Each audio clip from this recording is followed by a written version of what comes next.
Pada zaman dahulu, tersebutlah seorang nabi yang dikaruniai kekuasaan tak tertandingi. Inilah Nabi Sulaiman, yang istananya berdiri megah, berkilauan laksana permata di tengah padang pasir. Pasukannya pun luar biasa. Bukan hanya terdiri dari manusia, melainkan juga barisan jin yang patuh dan kawanan hewan yang setia. Setiap makhluk di bawah komandonya tunduk pada perintah sang nabi yang bijaksana. Suatu hari, saat memeriksa pasukannya, Nabi Sulaiman menyadari ketidakhadiran seekor burung kecil, Hadad. Tak lama kemudian, Hadad kembali dengan membawa berita yang sangat mengejutkan. Ia melaporkan penemuannya tentang sebuah kerajaan yang sangat kaya dan makmur di negeri Sabah. Kerajaan itu dipimpin oleh seorang ratu yang cerdas bernama Ratu Bilqis. Namun, di balik kemegahan dan kekayaan mereka, sang ratu dan rakyatnya tersesat dalam kesyirikan. Mereka menyembah matahari sebagai Tuhan. Mendengar laporan tersebut, Nabi Sulaiman segera menulis sepucuk surat.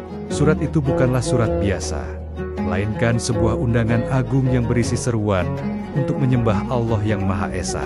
Dengan penuh keyakinan, ia memerintahkan Huda-Hude untuk terbang kembali ke Sabah dan menyampaikan surat itu langsung kepada Ratu Bilqis. Pesannya singkat namun tegas.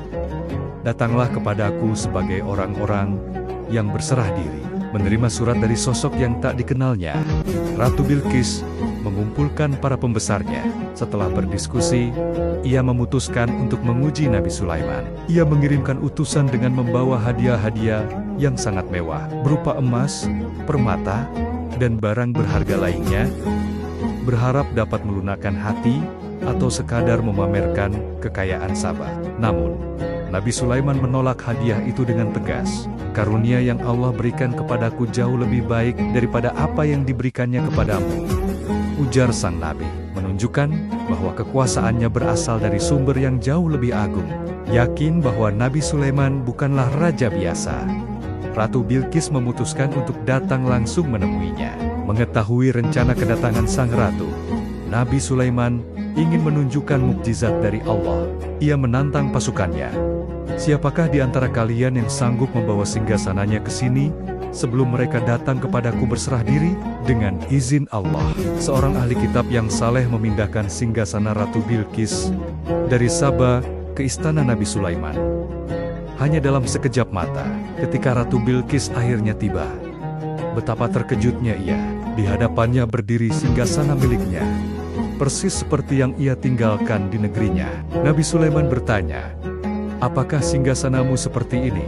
Dengan penuh keraguan dan kekaguman, Ratu Bilqis menjawab, seakan-akan inilah dia. Keraguan mulai sirna dari hatinya, digantikan oleh rasa takjub yang luar biasa. Puncak kekaguman Ratu Bilqis terjadi saat ia diajak memasuki bagian lain dari istana. Ia melihat lantai yang berkilauan seperti kolam air yang luas, sehingga secara refleks ia menyingkapkan pakaiannya agar tidak basah. Nabi Sulaiman tersenyum dan menjelaskan, sesungguhnya ini hanyalah istana yang lantainya terbuat dari kaca. Ratu Bilqis pun tersadar betapa kecil kekuasaannya dibandingkan dengan keagungan yang dimiliki Nabi Sulaiman. Atas izin Allah, menyaksikan semua mukjizat, kebijaksanaan, dan kekuasaan yang bukan semata-mata bersifat duniawi, hati Ratu Bilqis pun luluh. Ia menyadari kesesatannya selama ini. Di hadapan Nabi Sulaiman, Ratu Bilqis dengan tulus menyatakan keimanannya. Ia bersama kaumnya akhirnya meninggalkan penyembahan terhadap matahari dan berserah diri sepenuhnya kepada Allah, Tuhan semesta alam. Kisah ini menjadi bukti abadi akan kebesaran Allah dan kebijaksanaan hamba-Nya. Terima kasih sudah menonton.